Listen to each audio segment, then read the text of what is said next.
Este es un tema doctrinal, pero creo que este es el tema, esto es como la columna vertebral de la Biblia, el tema de la redención. Voy a leer la palabra de Dios en el capítulo 1 de la carta de Pablo a los Efesios, versículos 6 y 7. Dice así: para alabanza de la gloria de su gracia, con la cual nos hizo aceptos en el amado. En él tenemos redención por su sangre, el perdón de pecados, según la riqueza de su gracia. Aquí el apóstol Pablo está escribiendo a la iglesia de Éfeso, y en este texto está diciendo que el Señor nos eligió antes de la fundación del mundo para que fuésemos sus hijos, nos eligió en Cristo. Y dice que esta elección fue para alabanza de la gloria de su gracia, con la cual nos hizo acepto en el amado, es decir, en Jesús. Y en el versículo 7 dice: en él, o sea, en Jesucristo, tenemos redención por su sangre. O sea, somos redimidos, tenemos redención por su sangre, versículo 7. Y tenemos perdón de pecado según la riqueza de su gracia. O sea que cuando el texto dice que tenemos perdón de pecado, no es un perdón mezquino. El perdón otorgado a los creyentes en la redención es según la riqueza de su gracia. O sea, según la riqueza de Dios. Y el texto ya ha dicho que Dios es rico en amor, que Dios es rico en misericordia. O sea que cuando Él nos perdona, Él nos otorga un perdón completo. Pero el tema que quiero tratar hoy es la redención. ¿Qué es la redención? La redención no es lo que el hombre ha hecho para reconciliarse con Dios, sino lo que Dios ha hecho y lo que Dios está haciendo para reconciliar a los hombres con Él. O sea, cuando hablamos de redención, no estamos hablando de una acción humana, de lo que hacemos los seres humanos para reconciliarnos con Dios, sino más bien de lo que Dios ha hecho para reconciliarnos a nosotros consigo mismo. El mensaje central de la Biblia no es un Dios que está en contra nuestra y que anda pescando cada oportunidad en que nosotros fallamos para castigarnos, para destruirnos, para condenarnos. El mensaje central de la Biblia es un Dios amándonos, buscándonos, trabajando para derribar la pared que existe entre nosotros y Él, que es el pecado, y redimirnos. En el libro de Génesis, en el capítulo 3, tenemos el incidente del pecado de Adán y Eva. Y cuando Adán y Eva pecaron, ellos sabían que habían ofendido a Dios, pero el primer paso que ellos dieron no fue buscar a Dios, sino esconderse de Dios, huir de Dios. Y la naturaleza humana pecaminosa, la tendencia natural no es buscar a Dios, sino huir de Dios. Eso fue lo que hicieron Adán y Eva cuando pecaron, se escondieron de Dios. Y Dios, que es rico en misericordia, y Dios, que es el que toma la decisión de redimirnos, Dios, que es el que toma la decisión de buscarnos, entonces sale al encuentro de Adán y Eva Adán y Eva no se arrepintieron. Adán y Eva no cayeron de rodillas delante de Dios y le dijeron perdóname.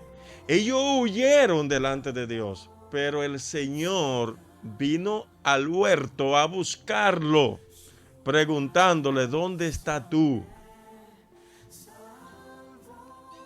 Ese es el mensaje central de la Biblia. Dios buscando la humanidad. Dios trabajando para reconciliar a los hombres consigo.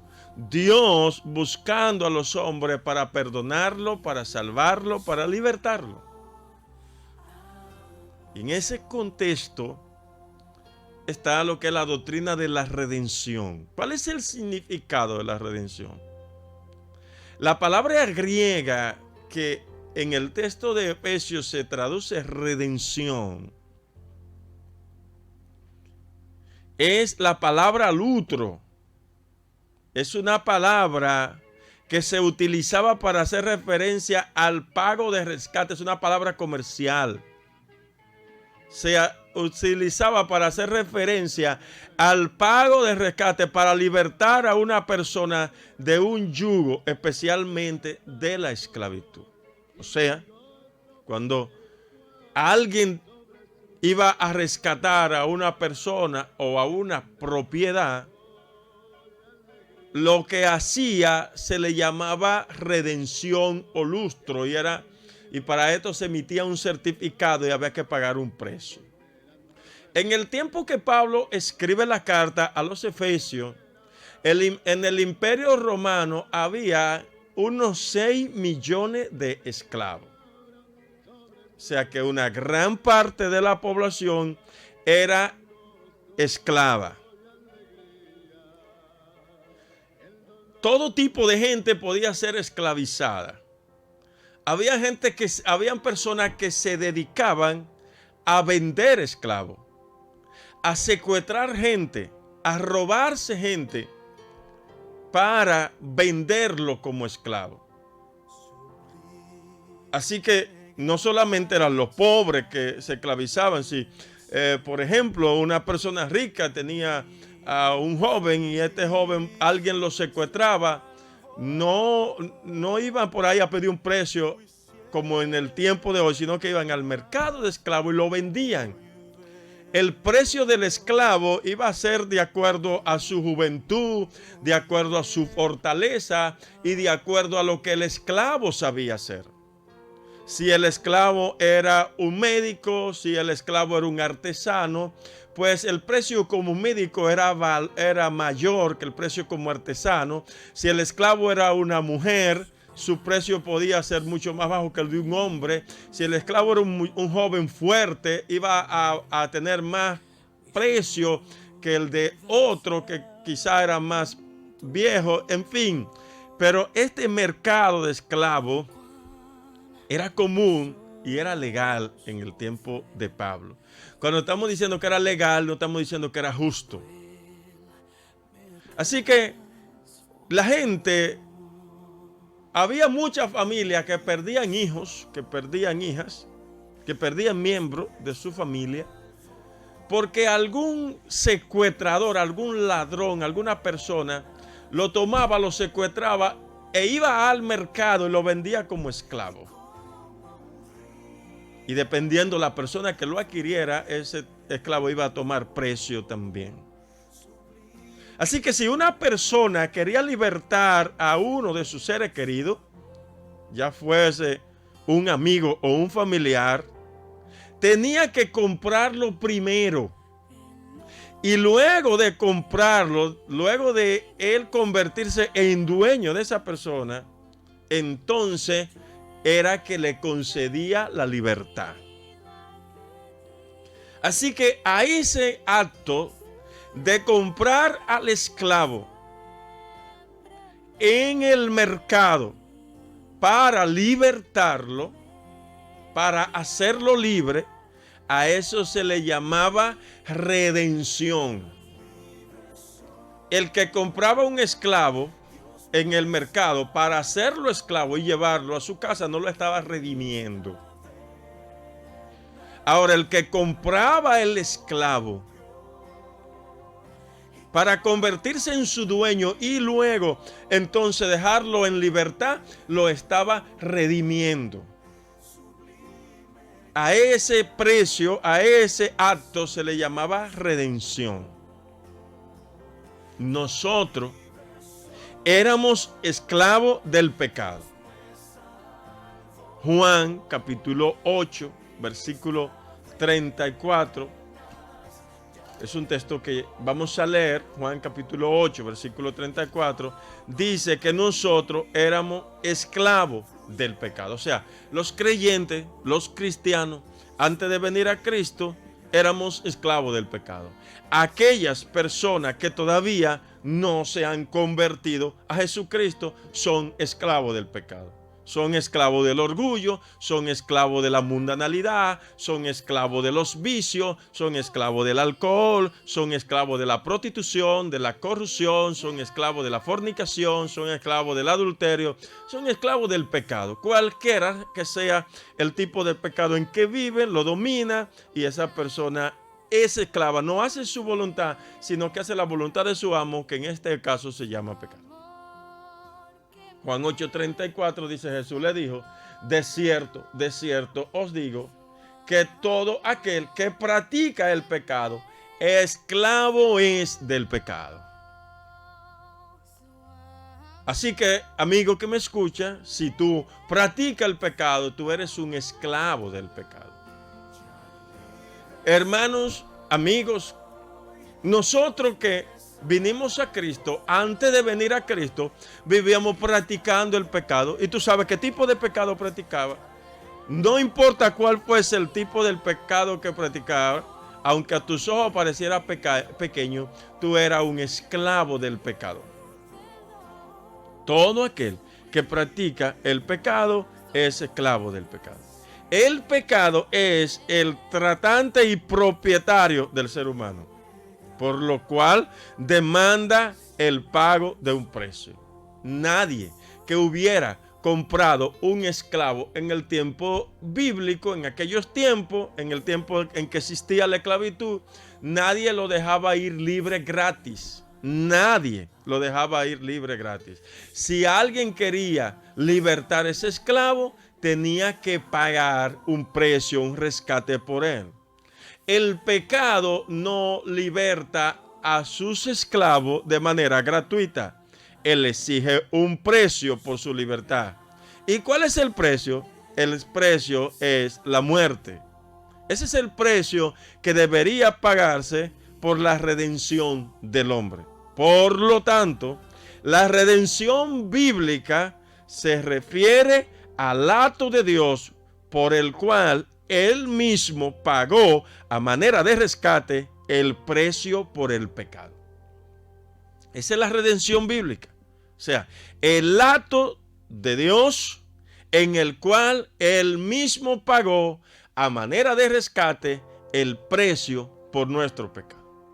Aquellos que están esclavizados al pecado y piensan que se van a libertad del pecado sin pagar un precio, eso no existe. Hay un precio que ha sido pagado por el pecado y es la sangre de Jesucristo. Nosotros, para ser libres del pecado, tuvimos o debemos acudir a Jesucristo. Si alguien quiere ser libre del pecado, tiene que acudir a Jesucristo. Oiga, lo que dice la Biblia en el capítulo 1, versículos 13 y 14 de la carta Colosense. Dice: Él nos ha libertado del poder de las tinieblas y nos ha trasladado al reino de su amado Hijo, en quien tenemos redención por su sangre, el perdón de los pecados. O sea, Jesucristo nos ha libertado a nosotros de que del poder de la tiniebla, del poder de Satanás, y nos ha trasladado al reino de su amado Hijo, en quien tenemos redención. O sea, en Jesucristo tenemos redención por su sangre, el perdón de los pecados.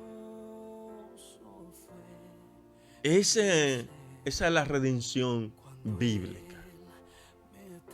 Ahora yo te hago una pregunta antes de seguir avanzando. ¿has sido libertado del pecado?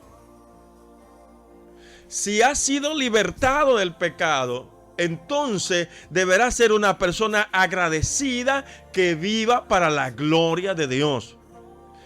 Si eres una persona que fuiste esclavo del pecado y el Señor te ha libertado, entonces tú debes ser una persona agradecida que alaba al Señor. Siempre debes estar contento con Jesucristo por haberte rescatado de esa esclavitud.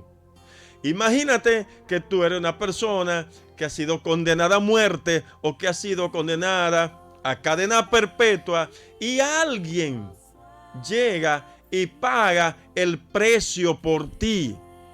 Esa persona que paga el precio por ti, tú deberás estarle siempre agradecido porque tú estabas condenado a muerte o a cadena perpetua y alguien pagó por ti. Así que esa persona tú no la vas a ver con indiferencia, tú no la vas a ver fríamente. Cada vez que te recuerdes de ella, cada vez que pienses en ella, cada vez que lo vea, cada vez que recuerdes su nombre, tú vas a decir gracias porque alguien me rescató, porque alguien vino y me sacó de allí, de una esclavitud donde yo estaba condenado a muerte. De ese mismo modo, nosotros estábamos condenados al infierno. Nosotros íbamos camino al infierno. Nosotros estábamos atados por Satanás. Y Jesucristo pagó el precio por nosotros. Ahora, otra pregunta es, ¿tú no has sido libertado del pecado? ¿Todavía eres esclavo? ¿Vive en pecado? ¿Anda en pecado? ¿Anda en adulterio? ¿Anda en fornicación?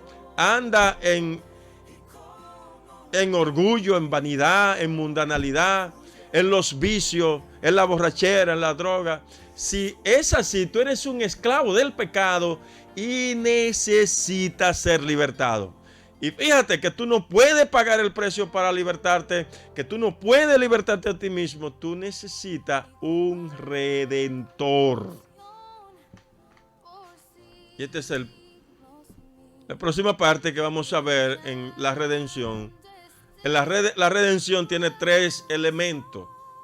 Es como si dijéramos tres protagonistas: el redentor, los redimidos y el precio.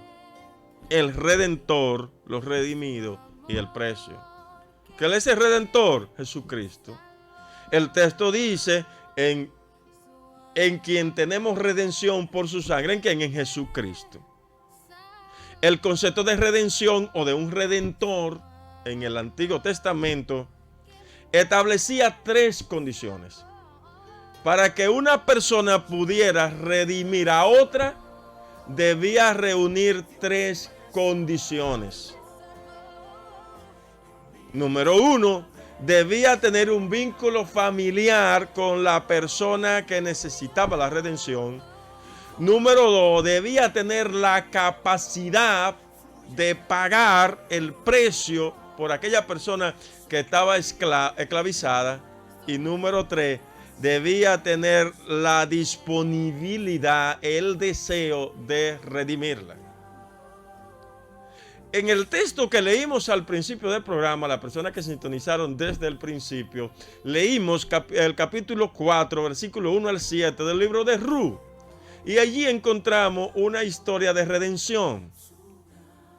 Ruth y Noemí eran dos mujeres, suegra y nuera, que habían vuelto a su lugar donde no tenían nada porque su tierra habían sido empeñada, habían sido vendidas y ellas no tenían nada allí y necesitaban de alguien que las rescatara. Y había dos personas, parientes de su marido difunto, que podían rescatarla. Uno de ellos se llamaba Booz y otro, el texto le dice fulano. El texto no dice su nombre, pero ese fulano era el pariente más cercano a quien le correspondía el derecho de redimir a Noemí con su tierra, incluyendo a Ruth. Así que Booz un día aprovecha y busca a 10 ancianos en la puerta de la ciudad y lo llama y le hace la propuesta y le dice: mira, tienes que redimir la tierra de Noemí, tienes que redimir a Ruth también, porque ellos han venido, no tienen nada, y entonces él le dice, sí, yo voy a redimir. Entonces le dice, mira, el mismo día que redima tienes que casarte con Ruth la Moabita. Y él dice, no, así no.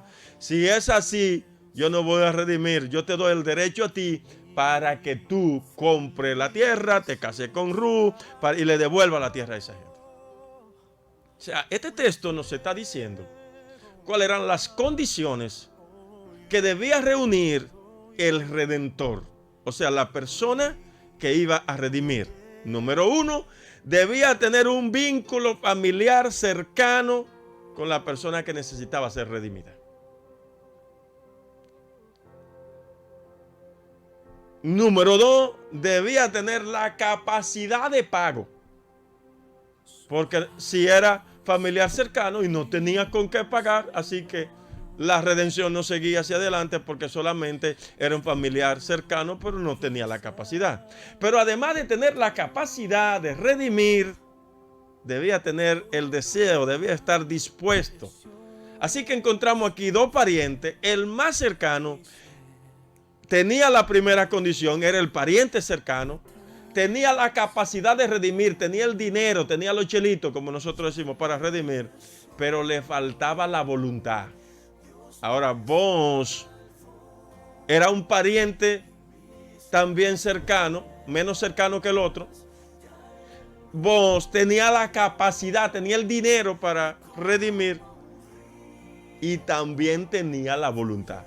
Una vez que adquirió el derecho cedido por el primer pariente, inmediatamente él redimió a Noemí y a Ruth la Moabita. ¿Y qué estamos diciendo con esto? Bueno, nuestro Señor Jesucristo reúne esas tres condiciones para redimir a los seres humanos. En primer lugar, Él es un familiar cercano a nosotros. Él es humano como nosotros.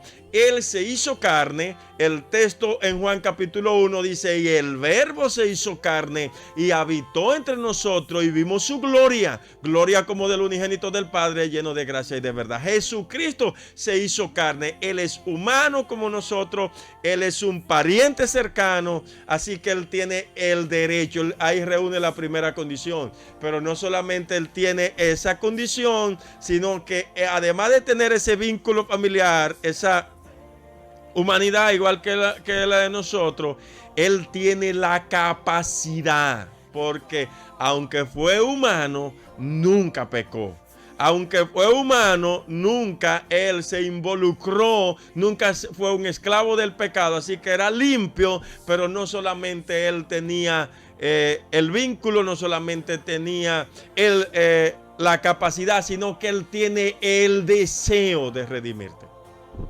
Hermanos, nosotros no forzamos a Cristo a redimirnos, sino que lo hizo de manera voluntaria y gozosa. Al redimirnos, Él lo hizo con gusto. Él desea redimirnos. No es algo que ha hecho a regañadientes, sino algo que ha hecho con gozo, con amor, porque Él es rico en misericordia y amor, y conforme a la riqueza de su misericordia nos ha perdonado. Él no es como el pariente más cercano a Noemí. Él es como vos. Él es un pariente cercano. Él tiene la condición para pagar, pero Él también tiene el deseo de pagar el precio. Él se entregó voluntariamente para redimirnos a nosotros de la esclavitud del pecado. Ahora, qué bueno es saber que contamos con un Redentor. Qué bueno es saber que contamos con alguien que tiene la capacidad de redimirnos, que tiene el deseo de redimirnos, que tiene todas las condiciones de redimirnos, porque Él es humano, fue humano como uno de nosotros. Es Jesús, el Redentor. Para que alguien fuera libertado de la esclavitud, para que pudiera ser comprado de nuevo, debía haber un redentor. Imagínese que usted es un padre de familia y usted tiene una hija única que acaba de graduarse de medicina, y esa hija única la secuestran y la venden en un mercado de esclavos, y lo llaman a usted y le dicen: su hija está en la hacienda de fulano de tal, él la compró y allí la tienen cargando agua a la cabeza, suapeando el piso, barriendo el patio, echándole comida a los animales. Allí la tienen maltratada. Cuando hay que hacer algo de medicina, ella lo hace. Es una esclava. Y para usted rescatarla, tiene que ir y comprarla y dar mucho más de lo que dio el dueño por ella. Aún si el dueño no la quiere vender, tiene que pagar más. Así que usted va a hacer todo el esfuerzo, va a hacer todo lo posible, vas a buscar el dinero, no va a escatimar dinero ni recurso alguno para llegar donde está su hija y rescatarla de esa esclavitud, porque es su hija.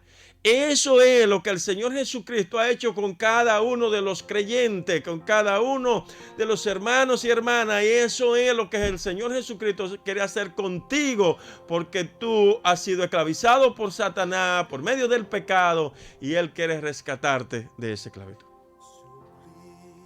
Así que hemos estado diciendo los elementos. ¿Cuáles son los elementos? Primero, un redentor. Y segundo, los redimidos o personas que necesitan ser redimidos. ¿Quiénes son los redimidos? Nosotros, los que estamos en Cristo. ¿Quiénes necesitan redención? Aquellos que son esclavos del pecado. Todo ser humano necesita ser redimido. Todos los seres humanos necesitan ser redimidos. Los que ya somos redimidos, un día tuvimos tal necesidad y debemos dar gracias a Dios porque somos libres en Cristo. Pero los que no han sido redimidos necesitan ser redimidos.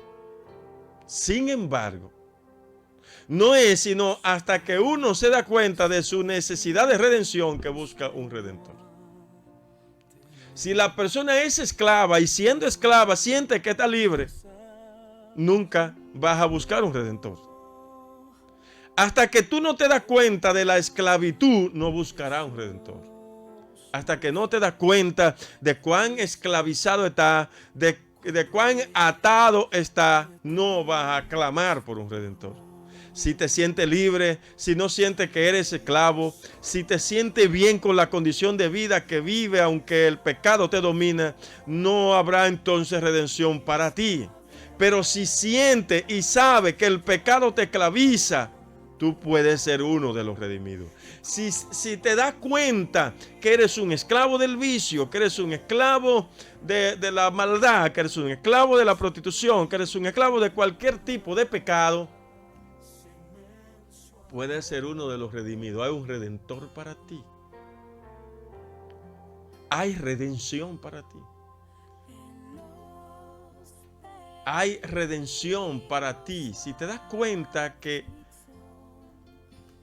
eres esclavo, entonces vas a buscar un redentor. Y ese redentor es Jesucristo. Y ese redentor está dispuesto.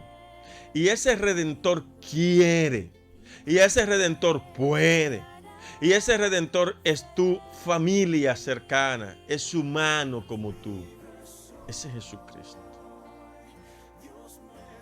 Ojalá que en esta tarde, amigo que me escucha, tú puedas decir: yo quiero ser redimido. Yo no quiero seguir siendo esclavo del temor. Yo no quiero seguir siendo esclavo del pecado. Yo no quiero seguir siendo esclavo de Satanás. Yo no quiero seguir siendo un condenado. Yo quiero ser un rescatado por Jesucristo. Ahora, además del redentor, además de los redimidos, está el precio. El precio. ¿Cuál era el precio a pagar por un esclavo? ¿Cuál era el precio a pagar? Era un precio alto y ese precio lo ponía el dueño. Si usted se presentaba a la casa de un señor, una persona rica, y dice: mira, aquí está mi hijo, ese que usted tiene como esclavo es mi hijo. Y esa persona le decía: Bueno, yo no lo doy, yo no lo vendo, yo lo compré caro, pero no solamente lo compré caro, es muy útil y le ponía un precio altísimo para que usted no lo comprara, pero usted debía estar dispuesto a pagar cualquier precio, pero quizá usted no lo tenía. En el caso nuestro, el precio de nuestra redención es la sangre de Cristo. Y cuando decimos la sangre, estamos diciendo la vida. Y cuando decimos la vida, estamos diciendo el más alto costo. Usted puede ser multimillonario o multimillonaria, pero usted no daría los millones por la vida. O la vida por los millones. No daría la vida por los millones. Así que lo más caro que tenemos es la vida. El Hijo de Dios le costó su propia sangre, su propia vida, redimir a los hombres del mercado de la esclavitud del pecado. Al Hijo de Dios, a Jesucristo, le costó su propia vida, su propia sangre, la redención de la humanidad. El precio de un artículo, de un objeto, de un vehículo, de una casa, va a depender del lugar, del dueño, de la persona que lo tiene, de la persona que lo adquiere, de cuánto he procurado en el mercado, de su calidad. Los seres humanos es lo más preciado que Dios ha hecho. Es hecho a su imagen y semejanza. Nada en la tierra fue hecho a la imagen y semejanza de Dios. El Salmo 8 dice: cuando veo los cielos, la luna y las estrellas, obra de tu dedo que tú formaste, digo, ¿qué es el hombre para que tenga de él memoria? Y el Hijo del hombre para que te recuerde de él o para que lo visite. Comparado con la luna, comparado con el sol, comparado con los cielos, comparado con el mar, en tamaño no somos nada. Pero Dios nos hizo a su imagen y semejanza. Somos portadores de la imagen de Dios y por eso trae consigo una gran importancia sobre la humanidad. ¿Qué determina el precio? ¿Qué determina el precio de nuestra redención? Y quiero mencionar tres cosas que determina el precio de nuestra redención. Número uno, el valor nuestro como seres humanos.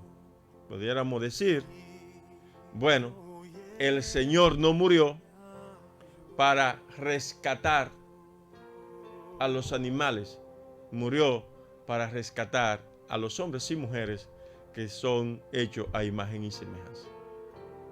No debemos irnos tan lejos en esto porque entonces podemos pensar que entonces, wow, qué tan importantes somos nosotros. Entonces el Señor murió por nosotros porque nosotros somos más importantes que Él. No, somos importantes porque Él nos ama y quiere salvarnos. La importancia nos la está dando Él.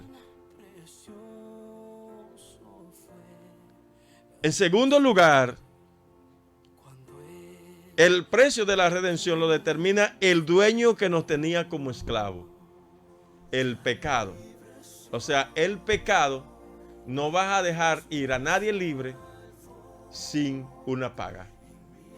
Satanás, a través del pecado, exigió la muerte de Cristo. Lo tentó al principio de su ministerio, le ofreció reino. Le dijo, si tú eres hijo de Dios, di que estas piedras se convierten en pan, tírate de aquí porque a sus ángeles van. Y no pudo.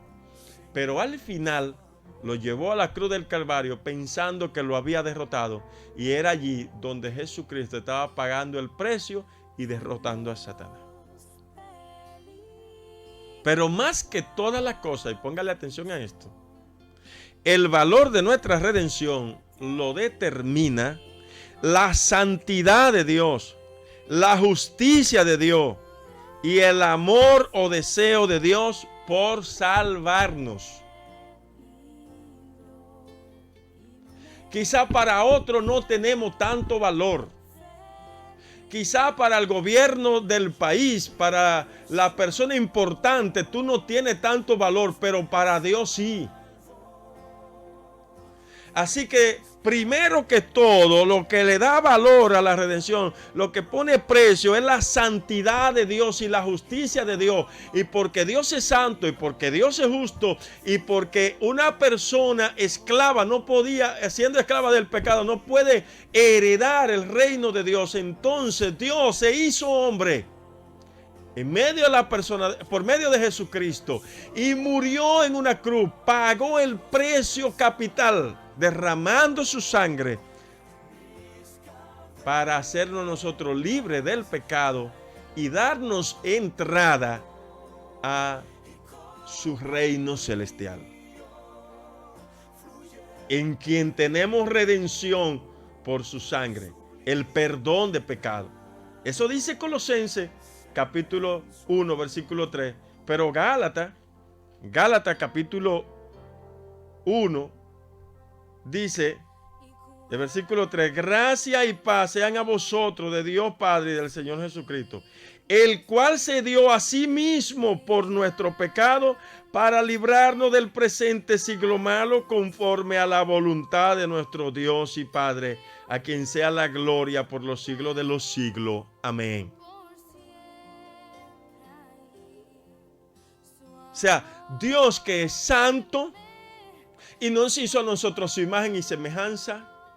Y nosotros en el huerto de del Edén fuimos vendidos al pecado por medio de Adán.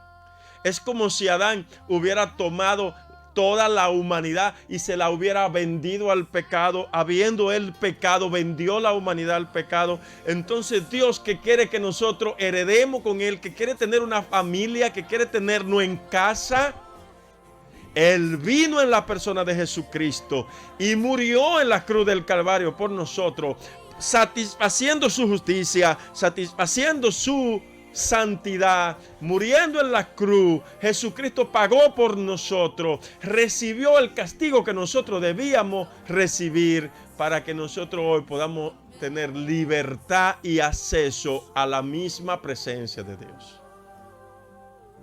Y voy a leer de nuevo el texto de Gálatas, porque quiero que los oyentes, los hermanos y hermanas que me escuchen, valoren lo que Cristo ha hecho, esa redención. Usted era un esclavo, usted estaba vendido al pecado, usted pertenecía al reino de la tiniebla, usted pertenecía al reino de Satanás, usted era un hijo de ira, usted era un perdido, usted era un esclavo del pecado. El pecado hacía con usted lo que quería, usted no hacía lo que le daba la gana, sino lo que el pecado le dictaba en su conciencia y en su corazón lo que hiciera. Pero Jesucristo pagó para trasladarnos del reino de la tiniebla al reino de Dios para que tengamos perdón de pecado.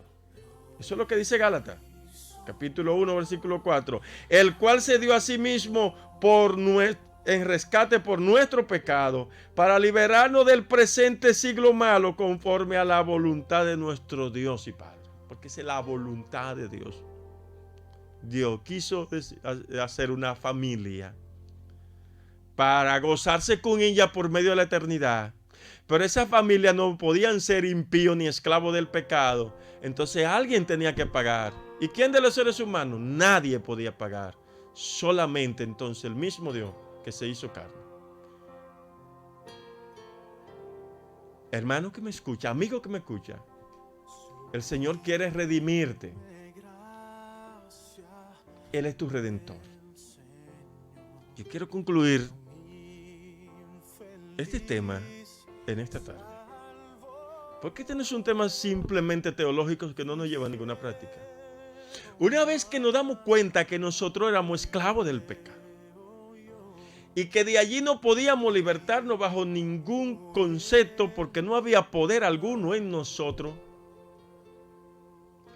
y que Jesucristo por pura gracia vino y se entregó de manera voluntaria por nosotros. Entonces eso debe llevarnos a ser personas agradecidas, que proclame a los cuatro vientos la gloria y alabanza a nuestro Señor y Salvador Jesucristo, que se entregó para redimirnos. Yo estoy seguro que Jesús y Noemí le fueron agradecidas todo el tiempo a vos por haberla rescatado de una miseria económica en que se encontraba. Pero nosotros no era que nos encontrábamos en una miseria económica.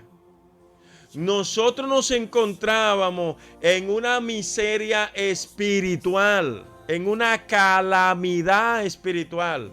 Y en esa calamidad espiritual que nos encontramos, íbamos derecho al infierno, y Jesucristo se interpuso como nuestro Redentor, pagó el precio y nos hizo libre. Y a ti, amigo que